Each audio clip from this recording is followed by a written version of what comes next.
నమస్కారం మిత్రులారా, good morning. Welcome to Surana TV. ఖచ్చితంగా ఛానల్ని ఆదరించండి, సబ్స్క్రైబ్ చేయండి, బెల్ బటన్ క్లిక్ చేయండి. గమనించండి, భారత రాజ్యాంగం చేతులు పట్టుకొని చెలామణి అయ్యే బద్మాస్ గారు చాలామంది తయారయ్యారు. రాజ్యాంగానికి వారి జీవన విధానానికి పొంతన ఉండదు. భారత రాజ్యాంగం పట్టుకొని ప్రమాణం చేసుకుంటూ సమాజాన్ని మారుస్తానని చెప్పుకుంటూ అవినీతి చేసే దొంగలు దొరలు ఎక్కువయ్యారు. వారికి కూడా బాబాసాహెబ్ జీవన విధానానికి వాళ్ళకు పొంతన ఉండదు. వీధుల్లో వాడవాడల్లో అంబేద్కర్ విగ్రహాన్ని పెట్టడానికి కొందరు ఇష్టపడతాను, కానీ అంబేద్కర్ ఐడియాలజీ ఏంటి, ఆయన ఆశయం ఏంటి, ఆయన లక్ష్యం ఏంటి, ఆయన మన కొరకు ఏం త్యాగం చేశాడు, మనం ఏం చేయాలి అనే విషయాన్ని ప్రచురం చేసేవారు చాలా తక్కువ మంది ఉన్నారు.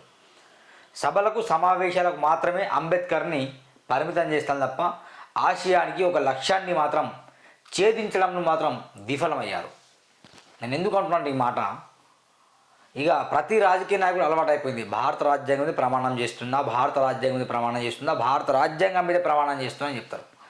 కానీ రాజ్యాంగం ఏం చెప్తుంది? ఓటును నోటుతో కొనమని చెప్తుందా? గవర్నమెంట్ నుండి రిలీజ్ అయిన ఫండ్ని జేబులో వేసుకొని నువ్వు మాత్రమే డెవలప్ కాని చెప్తుందా? ఇది చెప్పట్లే కదా. మరి అలాంటప్పుడు రాజ్యాంగం ఎందుకు ప్రమాణం చేశాడు? ఎందుకు నీ కోసం రాజ్యాంగాన్ని బదనాం చేస్తున్నావు? ఎందుకు నీ కొరకు అంబేద్కర్ గారి పేరుని అపహేళన చేస్తున్నావు? బాగా గమనించండి మిత్రులారా. నేను కూడా ఈ పొలిటిక్స్ అనే పుస్తకం రాసుకుంటూ ప్రతి గ్రామంలో రాశాను. అంత మాత్రం పాదయాత్ర చేశాను. ఇదే టీషర్ట్ వేసుకున్నా. నేను అమ్ముడు పోను భారత రాజ్యాంగం. భారత రాజ్యాంగం విలువలు నాకు తెలుసు. భారత రాజ్యాంగం ఏం చెప్తున్నా తెలుసు. What is rules and responsibility, what is rights and duties నాకు తెలుసు. కాబట్టి ఇదే పుస్తకం పట్టుకొని పాదయాత్ర చేశాను. నా మీద కేసులు బనాయించారు, నా ఫోన్లు సిస్టమ్ లాక్కెళ్ళారు. అయినా కూడా సమాజ హితం కొరకు, సమాజ శ్రేయస్సు కొరకు నా గురించి నేను చెప్పుకోవట్లే. సమాజ శ్రేయస్సు కొరకు నేను కష్టపడుతున్న పని చేస్తున్నా. మిత్రులారా, ఎందుకు ఈ మాట అంటున్నంటే ప్లీజ్ మై హంబుల్ రిక్వెస్ట్, సూరానా టీవీని ఖచ్చితంగా సపోర్ట్ చేయండి. ఒక నూతనమైన మార్పు కొరకు, నూతనమైన ఒరవాడి కొరకు, సమాజ శ్రేయస్సు కొరకు నేను కష్టపడుతున్నాను. కాబట్టి మీరు ఖచ్చితంగా సపోర్ట్ చేస్తారని ఆశిస్తున్నాం. ఈరోజు అసలు వార్తలు మనం చూద్దాం ఏముందో. ముఖ్యంగా మనం ఎక్కడ దిశ V6 వెలుగు 3 ఉన్నాయి.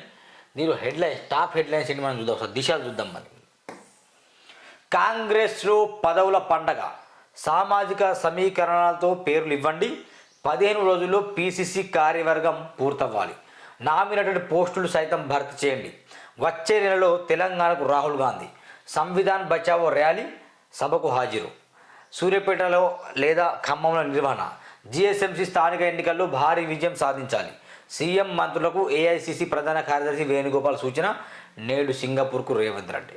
గమనించాలి మిత్రులారా, హైదరాబాద్లో గ్రేటర్ హైదరాబాద్ మున్సిపల్ పరిధిలో ఉన్నటువంటి కార్పొరేట్ ఎలక్షన్ దగ్గర వస్తున్నాయి. కాబట్టి ఖచ్చితంగా కాంగ్రెస్ వ్యూహం మాత్రం మేము గెలవాలి. గెలవకుంటే ఏమవుతుందంటే, ఈ గెలిచిన ఒక్క సంవత్సరంలో ఇంత బ్యాడ్ నేమా, ఇప్పటికే చాలా బ్యాడ్ నేమ్ ఉంది. ఈ ఉచిత హామీల పేరుతో, ప్రజా పేస్టుల పేరుతో, డిక్లరేషన్ల పేరుతో ఇచ్చిన హామీలు ఏవైతున్నాయో వాటిని నెరవేర్చడం విఫలమైంది. కాబట్టి ఖచ్చితంగా కాంగ్రెస్ పార్టీకి ఒక వ్యూహం ఉంది. ఖచ్చితంగా గెలవాలి. గెలవకపోతే మనం కనుక మనుగడ ఉండదు. ఇక కాంగ్రెస్ GSMC పరిధిలో గెలవడం అంటే చాలా టఫెస్ట్ ఫైట్ కాంగ్రెస్కి. ఎందుకంటే బీఆర్ఎస్లో ఇక్కడ హైదరాబాద్లో కొంచెం ఏదేమైనప్పటికీ బీఆర్ఎస్ హవానే ఎక్కువ ఉంటుంది. ఇక మిగతా జిల్లాలో కాంగ్రెస్, ఖమ్మం కావచ్చు, నల్గొండ, మహబూబ్ నగర్ ఈ ఏరియాలో కాంగ్రెస్ హవా ఉంటుందేమో. కానీ ఈ హైదరాబాద్ సరిహద్దు ప్రాంతంలో మెదక్ కావచ్చు, సిద్దిపేట కావచ్చు, ఈ ఏరియాలో కొంచెం కార్పొరేట్ ఎలక్షన్స్లో మాత్రం ఎక్కువ బీజేపీ వైపు ప్లస్ బీఆర్ఎస్ వైపు వెళ్ళే అవకాశాలు చాలా ఉంటాయి. కాంగ్రెస్ పార్టీ ఈ విషయం కోసం గమనించండి. ఎందుకు మీరు విఫలం అవుతానో మీరు తెలుసుకోండి కొంచెం. నేడు సింగపూర్కు రేవంత్ రెడ్డి. బీఆర్ఎస్ కాదు BRSS సంఘ్ అడుగుజాడల్లో గులాబీ పార్టీ. ఆ పార్టీ నుంచి నేర్చుకోవాల్సిన అవసరం మాకు లేదు. తెలంగాణలో చట్టబద్ధమైన పాలన, స్వార్థం లేకుండా దేశం కోసం పనిచేసిన హస్తం. 140 ఏళ్ళ తర్వాత కాంగ్రెస్కు సొంతంగా పార్టీ ఆఫీస్. ఢిల్లీలో మీడియాతో ముఖ్యమంత్రి రేవంత్ రెడ్డి. BRS అంటే RSS ఆర్ఎస్ఎస్ అనే సంస్థను బీకు ముందు జోడించిండు.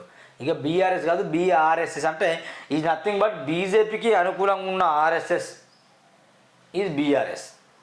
మాది అట్లా కాదు. 140 ఏళ్ళ తర్వాత కాంగ్రెస్ సొంతంగా పార్టీ ఆఫీస్ ఉందని ఇక రేవంత్ రెడ్డి చెప్తాడు. ఇక కృష్ణా ట్రిబ్యునల్ ఎదుట బలమైన వాదనలు వినిపించండి. నీటిపారుదల శాఖ సమీక్షలు సీఎం రేవంత్ రెడ్డి. నిజాలు రాయడంలో దమ్మున్న పత్రిక దిశ. కేంద్ర హోంశాఖ సహాయ మంత్రి బండి సంజయ్. దిశ calendar ఆవిష్కరిస్తున్న Bandi Sanjay. Quash petition withdraw. Supreme court నుంచి వెనక్కి తీసుకున్న కేటీఆర్. హైకోర్టు తీర్పును సవాల్ చేస్తూ 9న సుప్రీంలో పిటిషన్. నిన్న విచారించిన అత్యున్నత న్యాయస్థానం హైకోర్టు తీర్పులో జోక్యం చేసుకోలేమని కామెంట్. ఫార్ములా ఈ కార్ రేస్ కేసులో అనూహ్య పరిణామం. మరోసారి నోటీసులు ఇవ్వనున్న ఏసీబీ. ముగ్గురిని ఒకేసారి విచారించే అవకాశం. బాగా గమనించండి, కేటీఆర్ గారు గతంలో అంటే ఒక 5 రోజుల క్రితం ఎలాంటి అంటే లొటపీస్ కేసు అని చెప్పిండు, నేను భయపడను అని చెప్పిండు, నాకు అవసరం లేదని చెప్పిండు, అసలు ఇది కేసేనా, అవి ప్రశ్నలేనా అన్నట్టు ఇలాంటి మాటలు మాట్లాడాడు. ఇప్పుడు ఆయన ఏం చేస్తున్నాడు, విత్డ్రా చేస్తున్నాడు. Quash petition withdraw. సుప్రీంకోర్టు నుంచి వెనక్కి కేటీఆర్. అంతమంది మళ్ళీ ఒకసారి ఏసీబీ ఎదుట హాజరవుతున్నాడు. నేను ఏమన్నా అంటే గతంలో ఒక వీడియో చేశాను జస్ట్ 5 days బ్యాక్. కవితకు ఎట్లయితే సీన్స్ రిపీట్ అయ్యాయో కేటీఆర్కి అట్లాగే రిపీట్ అవుతున్నాయి. కవిత ఏ విధంగా అయితే ముందు నేను తోపుని, నేను తురుముని, నేను తప్పు చేయలేదు, నేను ఒక మహిళను, నేను అసలు ఎక్కడ తప్పు చేయలేదు, నేను కేసీఆర్ బిడ్డను అన్నట్టు గొప్పలు చెప్పుకుంటూ కవిత ఆఖరికి ఏమైంది, అరెస్ట్ అయ్యి తిహార్ జైల్లో పన్నది. అంటే పన్నది నచ్చింది, తిహార్ జైల్లో ఉన్నది. దాని మళ్ళీ తప్పు అర్థం చేసుకోండి, పన్నదంటే తిహార్ జైల్లో తను ఉన్నది. ఆఖరికి ఇప్పుడు ఏమైంది, కేటీఆర్ కూడా అట్నే ఈ రేస్ కేసులో నాకు సంబంధం లేదు, నేను తప్పే చేయలేదు, నేను బరాబర్ ఉన్నా, అవి కేసులైనా లొటపీసు కేసులు, అవి లొటపీస్ సెక్షన్లు పెట్టి నేను భయపడను అని చెప్పిండు. ఇప్పుడు మళ్ళీ ఏమవుతుంది, మళ్ళీ ఏసీబీ విచారణకు వెళ్ళాల్సిన అవసరం ఉంది. గమనించండి, కవిత ఎట్లా చెప్పిందో కేటీఆర్ అట్నే చెప్తాడు. కవిత అరెస్ట్ కాదని ఎట్లయితే సంబరాలు చేస్తున్నాడు, కేటీఆర్ కూడా అరెస్ట్ కాదని సంబరాలు చేసుకున్నాడు అని ఒక రోజు వస్తుంది. ఆ రోజు కేటీఆర్ వితిన్ 2 months లోపై కేటీఆర్ ఖచ్చితంగా అరెస్ట్ అవుతాడు. ఇది జరిగే నగ్న సత్యం మిత్రులారా. సుప్రీం తీర్పుతో పిటిషన్ వెనక్కి. ఏసీబీ తనపై నమోదు చేసిన కేసును కొట్టినని మాజీ మంత్రి బీఆర్ఎస్ వర్కింగ్ ప్రెసిడెంట్ ఒక వార్త. నేడు ఈడీ విచారణ. కేటీఆర్ అరెస్ట్పై గులాబీ లీడర్లో ఆందోళన. పిటిషన్ ఎందుకు విత్డ్రా ఎందుకు? కేటీఆర్ తీరును తప్పుపడుతున్న గులాబీ లీడర్లు. అనాలోచిత నిర్ణయంతో పార్టీ పరువు పొందిన విమర్శలు. హడావుడిగా నిర్ణయాలు ఎందుకంటూ గుసగుసలు. ముందే న్యాయ నిపుణుల సలహా తీసుకుంటే బాగుండదని డిస్కషన్. ఏసీబీపై చేస్తున్న ఆరోపణలో నిజం లేదని ఒప్పుకున్నట్టే కదా అని చర్చ. వాస్తవం అంతే కదా. ఇప్పుడు ఈయన పిటిషన్ ఎందుకు వేసినట్టు? పిటిషన్ వేసుడు ఎందుకు, విత్డ్రా చేసుడు ఎందుకు? చాలామంది మమ్మల్ని కూడా నేను కూడా దాదాపు జిఎస్ఎంసీ పరిధిలో ఇప్పటికీ 130 నుండి 150 వరకు ఏం చేసామంటే నేను నా మిత్రుడు సురేష్ గొర్రెపల్లి గారు ఇద్దరం కలిసి ఇక వాళ్ళ మీద ఫిర్యాదు పెట్టాం. అక్రమ నిర్మాణాలు, ఇది అక్రమమే, అట్లా చేస్తాను, మరి మీరు ఏం చర్య ఎందుకు తీసుకుంటలే అని మేము ఫిర్యాదు పెడితే క్లోజ్డ్ బై సిటిజన్ వస్తుంది. యాప్లో చూపిస్తుంది క్లోజ్డ్ బై సిటిజన్ అట. అంటే మేము పెట్టిన ఫిర్యాదు మేమే క్లోజ్ చేసామట. ఇది వెళ్ళి అడిగాం మేము, ఏమిటి సార్ ఇది, మేమే ఫిర్యాదు పెట్టాం, మేమే ఎట్లా క్లోజ్ చేస్తాం, చెయ్యం కదా, దీని వెనుక మతలాభం ఏంటి? మీ అధికారులు వెళ్ళి వాళ్ళ దగ్గర డబ్బులు వసూలు చేసుకుంటాను, మేము ప్రశ్నిస్తున్న వెంచర్ల దగ్గరకు వెళ్ళేసి వాళ్ళ లిటిగేషన్ దగ్గర సంబంధించి మేము ప్రశ్నిస్తున్నాం కదా, అక్కడ వెళ్ళేసి డబ్బులు వసూలు చేసుకుంటాను, క్లోజ్డ్ బై సిటిజన్ మా పేరు రాస్తాను, అసలు వాళ్ళ అమ్ముడు పోతాను సార్ అని చెప్పేసి జోనల్ కమిషనర్ సికింద్రాబాద్ వెళ్ళేసి ఆయనకు రవికిరణ్ గారికి మేము ఇవ్వడం జరిగింది. సార్ ఇది జరుగుతుంది, ఇది వాస్తవం, ఇది సార్ దాదాపు లంచగొండులు అధికారులు ఎక్కువయ్యారు సార్, వాళ్ళపై చర్య తీసుకుని వాళ్ళని డిస్మిస్ చేయని చెప్పాం. ఈ హాలిడేస్ కాబట్టి ఆఫ్టర్ హాలిడేస్ ఆయన ఖచ్చితంగా చర్య తీసుకుంటామని చెప్పారు. ఇది ఎందుకు చెప్తున్నా అంటే మేము ఫిర్యాదులు ఇచ్చి మేమే రిటర్న్ తీసుకుని తప్పు. ఇక్కడ ఇదే జరిగింది. ఈయన పిటిషన్ ఇచ్చిండు, మళ్ళీ ఈయన విత్డ్రా చేసుకుంటాడు. ఇక తప్పనుకోరా, గుసగుసలు మాట్లాడుకోరా, బరాబర్ మాట్లాడతారు. నేవీ అమ్ముల పొద్దులోకి 3 యుద్ధ నౌకలు ఒకేసారి 3 వార్షిప్లతో రికార్డ్. సేవల్లోకి ఐఎన్ఎస్ సూరత్, ఐఎన్ఎస్ నీలగిరి యుద్ధ నౌకలు, ఐఎన్ఎస్ వాగ్షీర్ జలాంతర్గామి. జాతికి అంకితం ఇచ్చిన ప్రధాని. మేరీ టైంలో కొత్త శక్తిగా భారత్. ప్రధానమంత్రి నరేంద్ర మోదీ. ఏప్రిల్ 20 నుంచి ఈ ఏపీ సెట్, మే 12న ఈ set, June 6న law set. Entrance టెస్ట్ల schedule release చేసిన ఉన్నత విద్యా మండలి. పీఈ సెట్ మినహా అన్ని ఆన్లైన్లోనే. పార్టీ మారిన ఎమ్మెల్యేలను రాళ్ళతో కొడదాం, ఒట్టండి రాళ్ళతో. నువ్వు కూడా పార్టీ మారినావు కదా, బ్లడీ ఫుల్. మారలేను. పాడి కౌశిరెడ్డి నువ్వు 2018 ఏ పార్టీ, ఇప్పుడు ఏ పార్టీ? గియా మీడియా ముందు గిలాంటి మాటలు మాట్లాడాలా? నువ్వు ఇట్లా మాట్లాడితే నేను బ్లడీ ఫుల్ రావాల్సి వస్తాను. నిన్ను కూడా రాళ్ళు కొట్టాలి మరి. ఇక బీఆర్ఎస్ కాంగ్రెస్ పార్టీ అసలు తెలంగాణ ఉద్యమ సమయంలో కేసీఆర్ గారు ఏదో ఉద్యమం చేసిండు, దానికి ఉస్మానియా విద్యార్థులు మాలాంటి విద్యార్థులు సపోర్ట్ చేసిండు, ఏదో అధికారంలో వచ్చింది. అప్పుడే కాంగ్రెస్లో ఉన్న ఎమ్మెల్యేని కొనేసిండు, అంతే. మెజారిటీ ఎక్కువ రాలే బీఆర్ఎస్ పార్టీకి. అప్పుడే 10-15 మందిని కొనేసిండు. వాళ్ళని కూడా వాళ్ళతో కొట్టాలా? ఇప్పుడు వాళ్ళు బీఆర్ఎస్లో దర్జాగా కోట్ల కూడా సంపాదించుకొని విల్లాలు కట్టుకొని ఫామ్ హౌస్ కట్టుకొని మందు చిన్నుతో ఎంజాయ్ చేస్తాను ఎమ్మెల్యేలు. వాళ్ళని కూడా కొట్టాలి రాళ్లతో.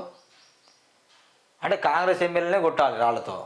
ఇంకా బీఆర్ఎస్ కాంగ్రెస్ నుండి బీఆర్ఎస్లో వెళ్ళిన ఎమ్మెల్యేని కొట్టదు రాళ్ళతో. వాళ్ళకు పూడదండలే అన్న. కాంగ్రెస్ ఆఫీసులపైన దాడులు చేస్తాం, బీఆర్ఎస్ ఎమ్మెల్యే కౌశిక్ రెడ్డి. ఇలాంటి మాటల వల్ల అరెస్ట్ అవ్వడం ఏమవుతాం? కౌశిక్ రెడ్డికి మసాబ్ ట్యాంక్ పోలీసులు నోటీసులు. సిఐ విధులకు ఆటంకం కలిగించిన కేసులో నేడు విచారణకు రావాలని స్పష్టం. రేపు హాజరవుతున్న ఎమ్మెల్యే. సౌత్ కొరియా అధ్యక్షుడు అరెస్ట్. మార్షల్ లా విధించి చట్టాలు ఉల్లంఘించిన ఆరోపణలు. అధ్యక్ష భవనానికి వందలాది మంది దర్యాప్తు అధికారులు. భారీ బదులతో ప్రెసిడెంట్ యాన్ సూగ్ యోల్ తరలింపు. No parking case. No parking no car. తెరపై కొత్త ప్రతిపాదనలు. రోడ్లపై కారు నిలబడమే కారణం, ఫలితంగా పెరుగుతున్న ట్రాఫిక్. ఇది చూడండి, ఇది మంచి చేయండి. No parking no car. No parking దగ్గర నువ్వు కారు పెట్టిననుకో నీ కారు ఉండదు, ఇక పోతుంది. బీజేపీ ఆర్ఎస్ఎస్ కుప్పిట్లో రాజ్యాంగ వ్యవస్థలు, అందుకే భారత రాజ్యం పైన పోరాడుతున్నాం. సంఘ్ పరివారం ఎదుర్కొన్న శక్తి కాంగ్రెస్కే. మోహన్ భగవత్ వాక్యాలు దోషద్రోహమే. స్వతంత్ర సంగ్రామాన్ని అవమానించారు రాహుల్. ఢిల్లీలో కాంగ్రెస్ పార్టీ కార్యాలయం ప్రారంభం. 140 సంవత్సరాల తర్వాత ఓన్గా కాంగ్రెస్ పార్టీ కార్యాలయం ప్రారంభమవుతుంది. మిత్రులారా, కాంగ్రెస్ పార్టీ బీజేపీ ఆర్ఎస్ఎస్లతో పాటు భారత రాజ్యంపైన పోరాడుతుందని కాంగ్రెస్ ఎంపీ రాహుల్ గాంధీ అన్నారు. బీజేపీ ఆర్ఎస్ఎస్ దేశ రాజ్యాంగ వ్యవస్థలను కబ్జా చేసి ఆరోపించారు. బుధవారం కాంగ్రెస్ పార్టీ కార్యాలయ ప్రారంభోత్సవంలో రాహుల్ ఈ వ్యాఖ్యలు చేశారు. లబ్ధిదారుల పేర్లతో ఊరులా ఫ్లెక్సీలు. రైతు భరోసా, ఆత్మ భరోసా స్కీమ్పై కొత్త రేషన్ కార్డులు, ఇందిరమ్మ ఇండ్ల వివరాలు, ఖర్చు చేస్తున్న డీటెయిల్స్ సైతం. కొత్త తరహా ప్రచారానికి ప్రభుత్వం ప్లాన్. ప్రభుత్వం ప్రతి గ్రామంలో ఫ్లెక్సీలను ఏర్పాటు చేసేలా ప్లాన్ చేస్తుంది. ఆ ఫ్లెక్సీలపై వివిధ సంక్షేమ పథకాల లబ్ధిదారుల వివరాలను అందులో వెల్లడించనుంది. ప్రభుత్వం ప్రతిష్టాత్మకంగా అమలు చేస్తున్న రైతు భరోసా, ఇందిరమ్మ ఆత్మీయ భరోసా, కొత్త రేషన్ కార్డు, ఇందిరమ్మ ఇండ్ల లబ్ధిదారుల డీటెయిల్స్ ఫ్లెక్సీలను తయారు చేయించి గ్రామాల వారీగా పెద్ద కూలీలు ఏర్పాటు చేయించాలని సర్కారు భావిస్తుంది. ఈ విధానంలో లబ్ధిదారుల ఎంపికలు పారదర్శితో పాటు సంక్షేమ పథకాల ప్రచారం వస్తుందని ఈ మధ్య జరిగిన కేబినెట్ సమావేశం నిర్ణయం తెలుస్తుంది. అంటే దాన్ని బట్టి ఈ ప్రచారం డిజిటల్ మీడియా ఉంది కదా, ఇంకా ఫ్లెక్సీలు పెట్టి హోర్డింగ్లు పెట్టి ప్రచారం మొత్తం గ్రామాల్లో కాంగ్రెస్ పార్టీ గురించి బాగా తెలియాలని ప్రచారం చేస్తాను. మేము కూడా బరాబర్ ప్రచారం చేస్తాం. 2 లక్షల ఉద్యోగాలు ఏం ప్రచారం చేస్తాం? నిరుద్యోగుల ఫోటోలు చేసి మాకు ఉద్యోగాలు ఇవ్వని ప్రచారం చేస్తాం. ఏమంటావు రేవంత్ రెడ్డి? బరాబరేనా? నిరుద్యోగులకు ఇస్తాను 2 లక్షల ఉద్యోగాలు ఏటా ఏమైనా రేవంత్ రెడ్డి అని మేము పెడతాం, ఊరుకుంటావా? మహిళలకు 2,500 ఏమైనా ఫ్లెక్సీ పెడతాం, ఊరుకుంటావా? ఊకో కదా. ఆటో డ్రైవర్లకు ఏమైంది ఇచ్చిన మద్దతు ఏమి ఊరుకుంటావా? ఇలాంటి ఫ్లెక్సీలు మేము పెడతాం. మరి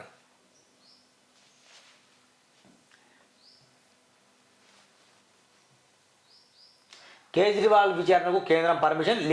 లిక్కర్ స్కామ్ కేసులో ఈడీకి అనుమతి. ఢిల్లీ ఎన్నికల వేళ మాజీ సీఎంకు షాక్. త్వరలో సిసోడియా, కేజ్రీవాల్ను ప్రాసిక్యూట్ చేసే ఛాన్స్. ఢిల్లీ లిక్కర్ స్కామ్ సంబంధించి మనీ లాండరింగ్ కేసులో ఆ రాష్ట్ర మాజీ సీఎం కేజ్రీవాల్ను విచారణకు ఈడీకి కేంద్ర ప్రభుత్వం అనుమతి ఇచ్చింది. మనీష్ సిసోడియాను ప్రాసిక్యూట్ చేసేందుకు సైతం అనుమతిస్తున్నట్టు కేంద్ర హోంమంత్రి శాఖ వెల్లడించింది. ఇగో ఇక్కడ ఏదో కొత్తగా ఉంది. హైకోర్టుకు 4 కొత్త జడ్జిలు నియామకాన్ని సుప్రీంకోర్టు కొలిజన్ సిఫార్సు. ఇంటింటి కిలో మటన్, నిత్యావసర సరుకులు సైతం 400 కుటుంబాలకు అందజేత. సంగారెడ్డి జిల్లాలో కొండాపురంలో పంపినట. ఇంటింటి కిలో మటన్ అట. మరి ఎందుకు పంపిస్తానో వాళ్ళకే తెలియాలి. ఒకసారి చూద్దాం. మరి ఇంటింటి కిలో మటన్ అట ఎందుకు పంపిస్తామో తెలియాలి.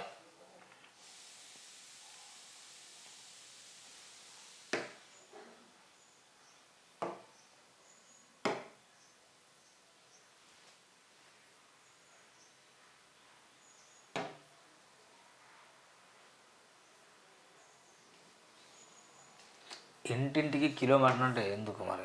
బాము ఇక సొంత విధులతో పడమటి అనంతరెడ్డి సరుకుల పంపిణీ. పండుగ వచ్చినట్టు చాలు నిత్యావసర సరుకులు, నాన్ వెజ్ కొనుగోలు ప్రతిదీ ఖర్చుతో కూడుకున్న విషయమే. చాలామంది తమ స్తోమత తగ్గట్టు ఆ పండుగలకు సెలబ్రేట్ చేసుకుంటుంటారు. అయితే సంక్రాంతి పురస్కరించుకొని సంగారెడ్డి జిల్లా కొండాపురం మండలం గుంతపల్లి గ్రామానికి చెందిన పండుగ అనంతరం తన సేవా దృక్పథాన్ని మరోసారి చాటారు. గ్రామంలో 440 కుటుంబాలు ఉంటే 400 కుటుంబాలకు సొంత ఖర్చుతో 23 రకాల నిత్య సరుకులు ఇంటింటికి పంపిణీశారు. KG mutton free.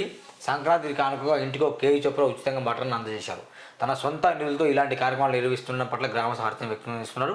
అనంతరెడ్డి నిన్ను ఆయుర్వేదాలతో ఉండాలని, భవిష్యత్తులో ఉన్నత స్థాయికి ఎదిగి ప్రజలకు సేవ చేసే అవకాశం రావాలని గ్రామస్తులు కోరుకుంటారు. ఇది మొత్తానికి దిశలో వచ్చిన వార్తలు వాస్తవాలు మిత్రులారా. ఒకసారి దిశన ఇప్పుడు వెలుగు చూద్దాం. మేము జోక్యం చేసుకోం. హైకోర్టు తీరుపై కేటీఆర్కు తేల్చిన సుప్రీంకోర్టు. ఫార్ములా హీరోస్ కేసులో మరో షాక్. క్వాస్ పిటిషన్ను హైకోర్టు కొట్టని సవాల్ చేస్తున్న కేటీఆర్. ఈ స్టేజ్లో తాము కలుగజేసుకోమని సుప్రీంకోర్టు. అవినీతి జరగలేదన్న వాదన తోసిపించిన ధర్మస్థానం. పిటిషన్ విత్డ్రా చేసుకున్న స్వేచ్ఛ కూడా లేదంటూ సీరియస్. పలుమార్లు విజ్ఞప్తి చేయడంలో విత్డ్రాకు ఛాన్స్ ఇస్తూనే డిస్మిస్. నేడు ఈడీ విచారణ. కేటీఆర్ ప్రత్యేక బృందాన్ని ఏర్పడిన అధికారులు. అగ్రిమెంటు లావాదేవీలపై ప్రశ్నించే అవకాశం. అరవింద్ కుమార్ ఇచ్చిన స్టేట్మెంట్ ఆధారంగా విచారణ.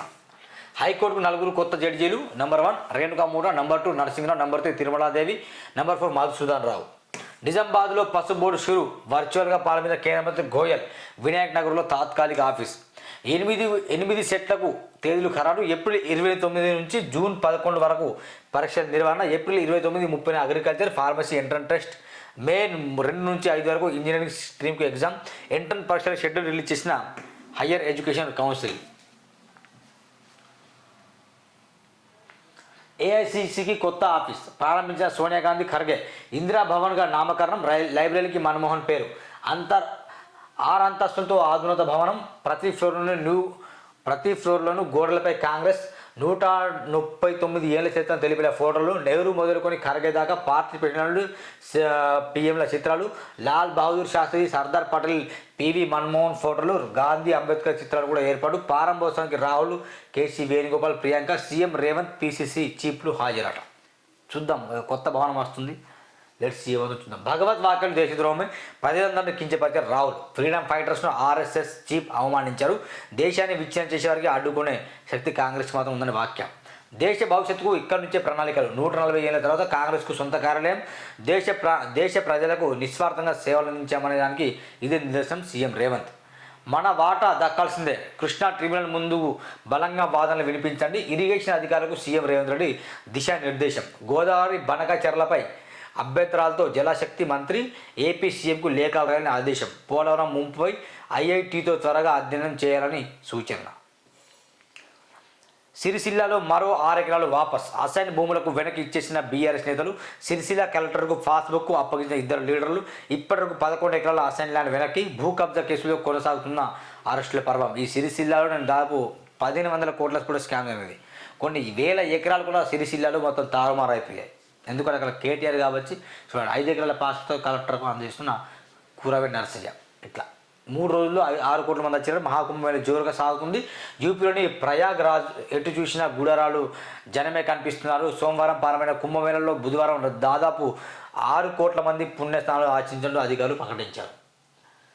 ఇది ముఖ్యంగా వచ్చిన వెలుగు వార్తలు ఫ్రెండ్స్. ఇప్పుడు ఆదాబ్లో ఒక స్కామ్ వచ్చింది. ఆ స్కామ్ నెక్స్ట్ వీడియోలో మనం చూద్దాం. ఆ స్కామ్ ఏంటనేది ఇక్కడ ఉంది.